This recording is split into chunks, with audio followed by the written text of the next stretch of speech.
सामान्य माणसासाठी असामान्य लढा देणारे शिवसेनेचे जिल्हाप्रमुख महेंद्र चंडाळे यांचा वाढदिवस मोठ्या उत्साहात आणि विविध उपक्रमांनी साजरा करण्यात आला। या कार्यक्रमासाठी महाराष्ट्र राज्याचे नियोजन मंडळाचे कार्यकारी अध्यक्ष राजेश क्षीरसागर हे प्रमुख उपस्थित होते। त्याचबरोबर विविध क्षेत्रातील मान्यवरांनी उपस्थित राहून महेंद्रभाऊ चंडाळे यांना शुभेच्छा दिल्या। सामाजिक, शैक्षणिक, राजकीय, सहकार, सांस्कृतिक क्षेत्रातील मान्यवर आवर्जून उपस्थित होते।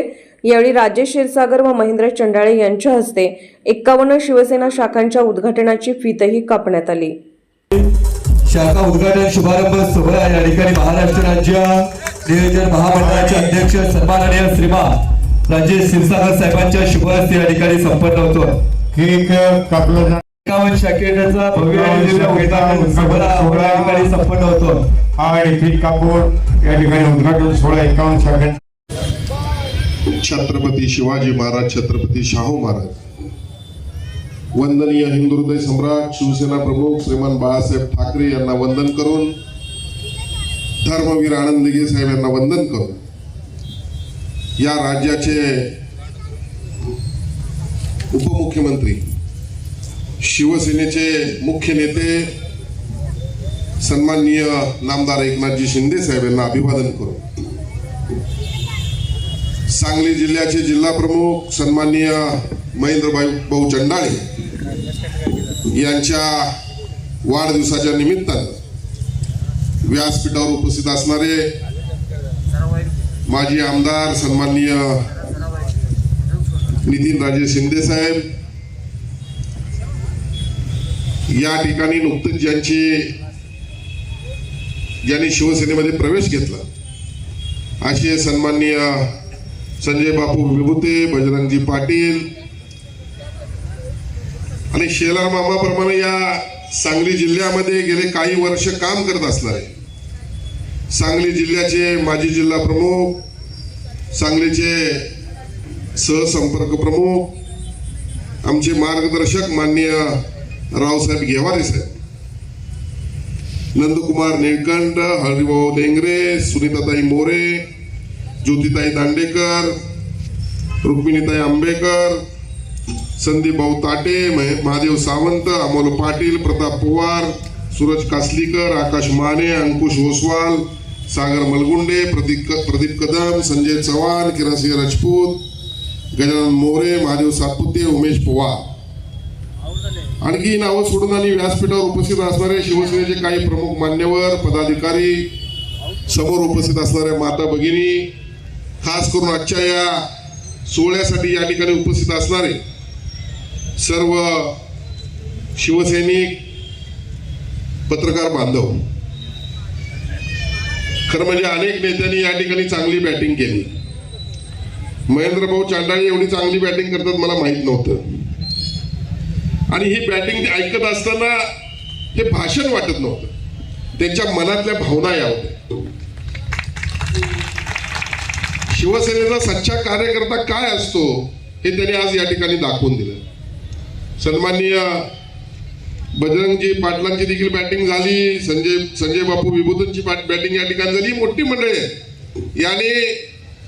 यांचं शिवसेनेसाठी फार मोठं योगदान आहे। खऱ्या अर्थानं मला असं वाटतं की मला वाटतं कोल्हापूरपेक्षा अगोदर सांगलीच्या शिवसेनेची स्थापना झाली आहे आणि त्यानंतर कोल्हापूरची झाली। मला या ठिकाणी काही नाव आठवतात, गजाननजी आडके असतील, लतीफजी कुर्णे असतील, आमचे आप्पासाहेब काटकर असतील, ते शंभरच कुठे आता आपल्यावर नाही येईल, लवकर येईल, आता कोण राहिलेलं नाही, कारण सत्य परिस्थिती आहे। सन्माननीय एकनाथजी शिंदे साहेबांचं काम आपण पाहतोय, हिंदू हृदय सम्राट शिवसेना प्रमुख श्रीमान बाळासाहेब ठाकरे यांचे विचारात जर कोणी या महाराष्ट्रात पुढे घेऊन चालला असेल तर ते सन्माननीय एकनाथजी शिंदे साहेब चालेत असं म्हणलं तर चुकीचं ठरणार नाही।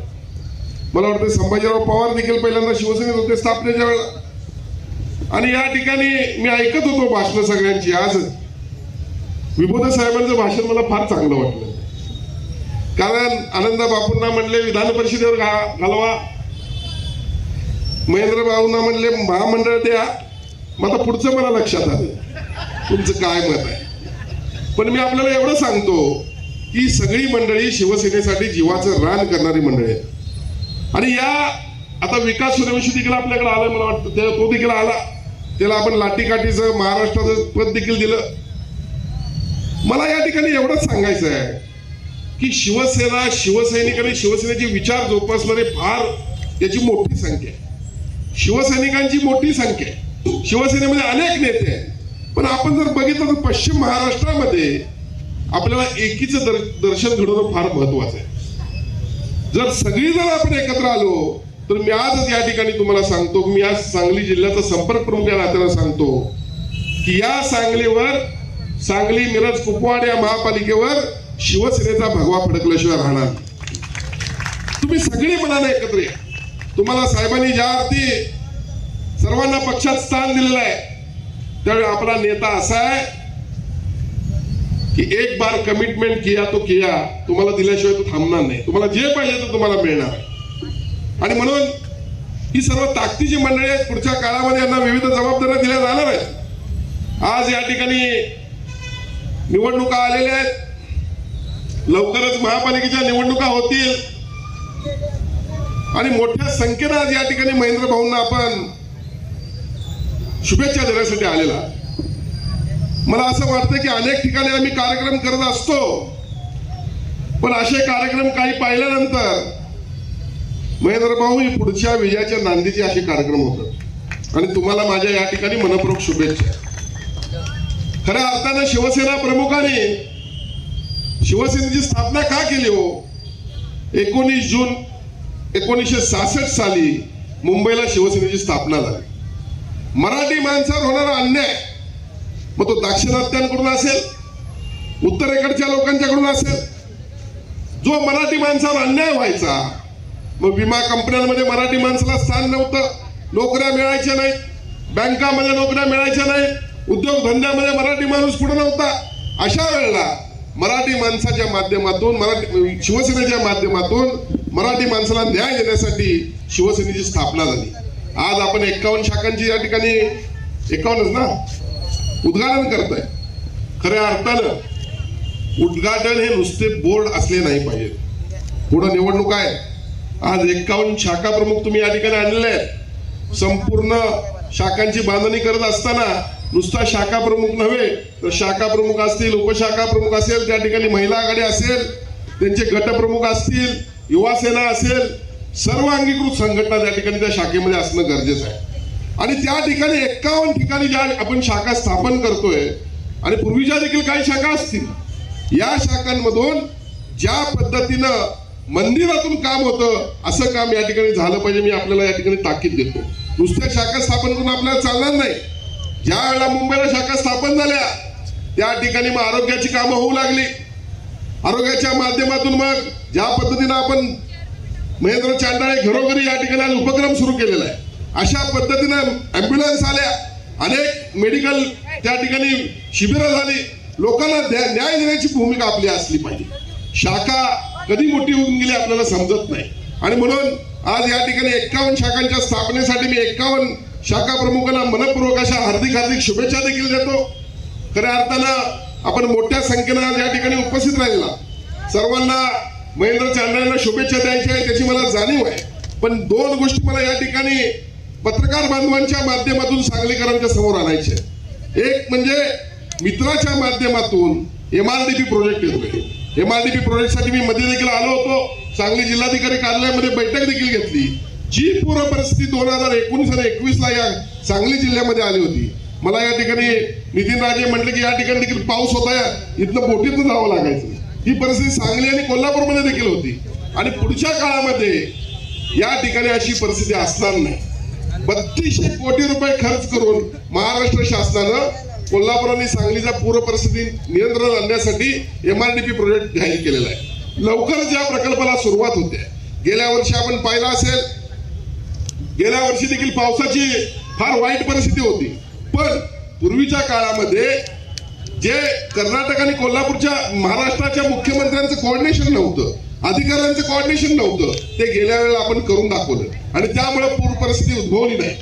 पुढच्या काळामध्ये निश्चितपणे जे एक्सेस पाणी या ठिकाणी आहे हे आपण पाईपलाईनद्वारे धाराशिवकडे वळवणार आहे. आणि त्यामुळं सांगली जिल्ह्यामध्ये, सांगली तालुक्यामध्ये, शहरामध्ये परत पाणी येणार नाही या दृष्टीने आम्ही निश्चितपणे प्रयत्न करणार आहोत. सांगली शहराचा दुसरा एक महत्वाचा विषय परवा चर्चेला आला होता.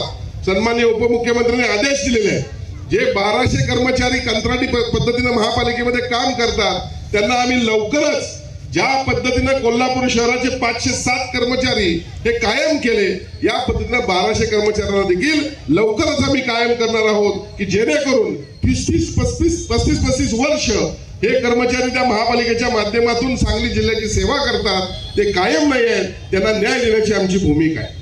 त्याचबरोबर प्रामुख्याने आज या ठिकाणी कृष्णामाई महोत्सवाचा या ठिकाणी चर्चा झाली. महेंद्र भाऊ काम करत असताना काही गोष्टींना अडचणींना सामोरं जावं लागतं पण आपण काम करत असताना अडचणीशिवाय किंवा हरण्याशिवाय आपल्याला जीत पण मिळत नाही विजय पण मिळत नाही अशा अनेक गोष्टी असतात. सत्ता आज प्रामुख्याने आपण जो विषय या ठिकाणी मांडलेला आहे तुमचे बोर्ड कोणी फाडले मी या ठिकाणी आजच्या या कार्यक्रमाच्या माध्यमातून इशारा देतोय ज्यांनी कोणी फाडले त्यांना कदाचित लक्षात नसेल ते महापालिकेत काम करतात आणि दुसरं त्यांना हे लक्षात नसेल की त्यांचा बाप या महाराष्ट्राच्या नगरविकास खात्याचा मंत्री आहे आणि या प्रकरणाची लवकरच चौकशी करून ज्यांनी कोणी अशा पद्धतीनं शिवसेनेचे बोर्ड फाडलेले आहेत यांना शिवसेना बिलकुल यांना सोडणार नाही. पुढच्या काळामध्ये याची चौकशी करून या अधिकाऱ्यांच्यावर कारवाई केल्याशिवाय मी स्वस्थ बसणार नाही एवढं तुम्हाला मी आज या ठिकाणी शब्द देतो. शिवसेना वाढत राहील सर्वांनी एकत्र राहावं. पुढच्या काळामध्ये या सांगलीच्या निवडणुका महत्वाच्या आहेत. मी येत राहीन. संपर्क काय मी अनेक वेळा या ठिकाणी यायला तयार आहे. काही नसताना आपण सुरुवात केली 3 वर्षापूर्वी आपण प्रयत्न करत राहिलो. सन्माननीय मुख्यमंत्री उपमुख्यमंत्र्यांचे काम सर्वांना भावलेलं आहे आणि त्यामुळे अनेक जण आज पक्षात येणार आहेत पण आपली जी मंडळी आहेत जीवाभावाची मंडळी आहेत त्यांनी सर्वांनी एकत्र राहणं गरजेचं आहे. पुढच्या काळामध्ये यश मिळाल्याशिवाय बिलकुल मला वाटत नाही यश नाही मिळणार आणि त्यामुळे तुम्ही सर्वांनी ताकदीनं पुढे जावा. निवडणुकांच्या पुढच्या तयारीला लागा. आपल्याला महेंद्र भाऊ शुभेच्छा देत असताना आपल्याला उदंड आयुष्य लाभो अशी मी आई तुळजाभवानीच्या चरणी परत एकदा प्रार्थना करतो आणि थांबतो. धन्यवाद. जय हिंद. जय महाराष्ट्र. वंदे मातरम. आणि आता